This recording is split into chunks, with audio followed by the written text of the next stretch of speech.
بڑے بڑے امیر کھڑے تھے چوکھوں پہ، راتوں میں پل کے بچھائے کھڑے تھے، حضور میرے مہمان بنے، حضور میرے مہمان بنے، لیکن محبوب نے امیروں کو ویلیو نہیں دی، سنے اور کان کھول کے سنے،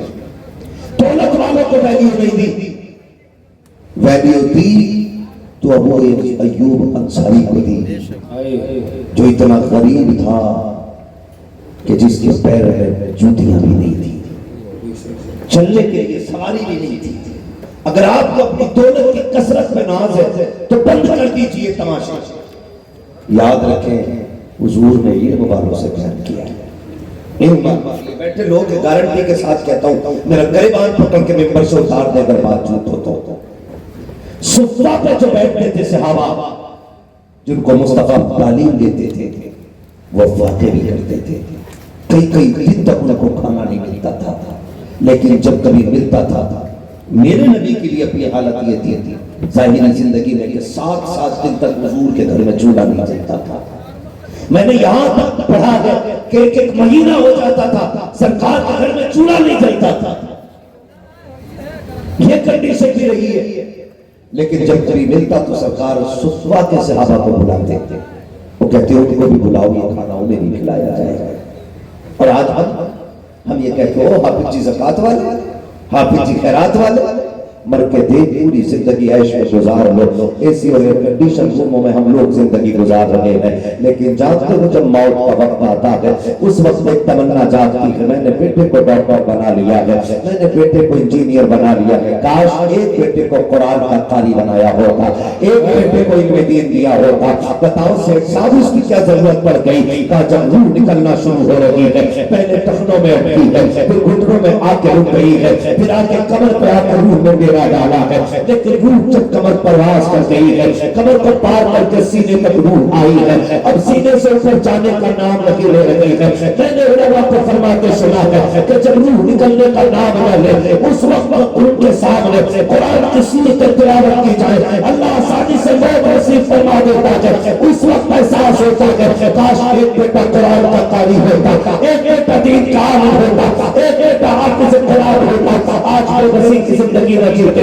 آج میں بسی کی موت نہ مرتے، اور لوگوں مان جاؤ ابھی وقت ہے، اس سے پہلے کہ موت اور فرشتہ آ کر تمہارے گریبان میں ہاتھ ڈالے، اس سے پہلے جاگ جاؤ اور بریلی والے کے پیغام پہ عمل کرو۔ انہوں نے کہا تھا آج میں ان کی بنا، آج میں جذبات ان سے کل نمانے کے قیامت میں نعرہ تکبیر، نعرہ رسالت، جشن عید میلاد النبی، نعرہ تکبیر، نعرہ رسالت۔ سیکھ لیتی، وقت کم رہ گیا ہے، موت آنے والی ہے، اب وقت نہیں رہ گیا، اب وقت نہیں ہے اچھل کود کا۔ ہم نے 70 سال تک ڈانس کیا ہے، کچھ نہیں کیا، 70 سال تک۔ یہی وجہ ہے آج ایک قوم اور ایک کامیاب اور ایک بہترین نسل کو ہم جنم دینے میں فیل ہو گئے ہیں۔ آپ نے پیسہ کمایا ہوگا، آپ نے شہرتیں کمائی ہیں، لیکن آپ ایک اچھی نسل کو جنم دینے میں فیل ہو گئے۔ آپ کہیں گے کیسے؟ ایک بندہ بتاؤ جو خدا کی قسم اپنا وقت موبائل پہ ضائع نہیں کر رہا ہوگا، ایک بندہ بتاؤ، اور ایک ایسا بندہ بتا دو مجھے، ایک بندہ ایسا پورے آپ اترولا شہر میں ڈھونڈ کے دکھا دو جو رات کے 3 بجے تک قوم کی فکر میں جاگا، ایک بندہ نہیں دکھا سکتے، کیونکہ ہم نے نسلیں بڑھائی ہیں، نسلیں بنائی نہیں ہیں، بنائی نہیں ہے۔ میں اگر یہ کہہ دوں مجھے دیکھ کر جہنم کو بھی آ گیا پسینہ تو شاید آدم مجمع کھڑے ہو کے داد دے دے، لیکن اگر میں خود سے پوچھ لوں بتا من ربو کا ما دینوں کا، اس کی تیاری بھی تیری میری ہے کہ نہیں؟ کسی کے پاس کوئی احساس نہیں ہے۔ بدلو اپنے آپ کو یاد، ایک اچھے معاشرے کو تشکیل دو، ایک سنجیدہ مہذب قوم بنیے۔ آج میری قوم کا نوجوان اگر بائک پہ بیٹھتا ہے نا تو 80 سے نیچے اس کی سوئی نہیں جاتی، یوں کٹ مار کے نکلتا، لوگ دیکھ کے پہچان جاتے ہیں مسلمان ہی ہوگا۔ عید بقرعید پہ ہماری گاڑیوں کی ٹنکیاں فل ہوتی ہیں اور ہمیں موت کی فکر نہیں ہوتی۔ سب سے زیادہ بنا ہیلمٹ کے جو قوم چلتی ہے وہ مسلمانوں کی قوم ہے۔ سب سے زیادہ جو منہ توڑ کے چلتی ہے وہ قوم مسلم ہے۔ آپ کو لگ رہا ہوگا نا میری باتیں بری ہیں، لیکن نہیں، میں آپ کو بتاؤں، میں نیپال تقریر کرنے کے لیے گیا، ایک IAS آفیسر تھا، اس نے آ کے مجھ سے بات کی اور اس نے کہا ایک بات بتائیں، آج آپ سے سوال یہ ہے کہ بارڈر پہ جو نشے کے ساتھ پکڑے جاتے ہیں وہ صرف مسلمان ہی کیوں ہوتے ہیں؟ یہ سوچنے والا مقام ہے، یہ غور کرنے والی بات ہے کہ ہماری نسل کہاں آ کے کھڑی ہو گئی ہے۔ اگر ہم سمجھانے پہ آ جائیں، ہماری قوم کا جوان پڑھ کے کہتا بیئر ہی تو پی ہے اور کیا پی لیا ہے، یہ تو انرجی ڈرنک ہے، بیئر پینے سے کیا خرابی آ گئی؟ مولوی یہ شراب لائی، میں نے کہا سن، شراب کا ایک قطرہ اگر ایک بالٹی پانی میں بھی گر جائے تو ایک قطرہ پوری بالٹی پانی کو ناپاک کر دیتا ہے۔ آپ بات کرتے ہو بیئر کی، آج میری قوم کہاں نہیں ڈوبی ہے، مجھے بتا تو سکی، اس کو نشے نے تباہ کیا، اس کو رشتوں نے، ناجائز تعلقات نے برباد کر دیا، کیا بتاؤ تو سکی 70% رشتے کہ اللہ میرج کے نام پہ نہیں ہو رہے ہیں، چیٹنگ کی بنیاد پر رشتے نہیں ہو رہے ہیں، واٹس ایپ پر ویڈیو کال کے ذریعے کہ تیرے میرے گھر کی عزت راتوں رات نیلام نہیں ہو رہی ہے، کون سا نشہ رہی ہے؟ آج محمد عربی کا کلمہ پڑھنے والا ٹک ٹاک پہ آ کر کے ڈانس کی ویڈیو بنا کر کے 70,000 بنا کے فخر سے کہتا ہے کہ میں ایک ہندوستان کا عزت دار ناگرک بن گیا ہے، 70,000 لوگ میرے فالوور ہیں، 70,000 لوگ 18 گھنٹے میں میری ویڈیو دیکھ لیتے ہیں، میں نے کہا صرف تیری ایک ویڈیو کو 70,000 دیکھے، یہ 70 لاکھ دیکھے، تیرے ایک قدم کو تیرے کندھے پر بیٹھے ہوا ایک ایک فرشتہ دیکھ رہا ہے، جو تو کرتا ہے وہ بھی لکھا جا رہا ہے، جو تو کر کے بھول جاتا ہے وہ بھی لکھا جا رہا ہے، تو نے اچھا کیا ہے وہ بھی لکھ لیا گیا، تو نے برا کیا ہے وہ بھی لکھ لیا گیا، یہ ریلنگ تو مٹ جائے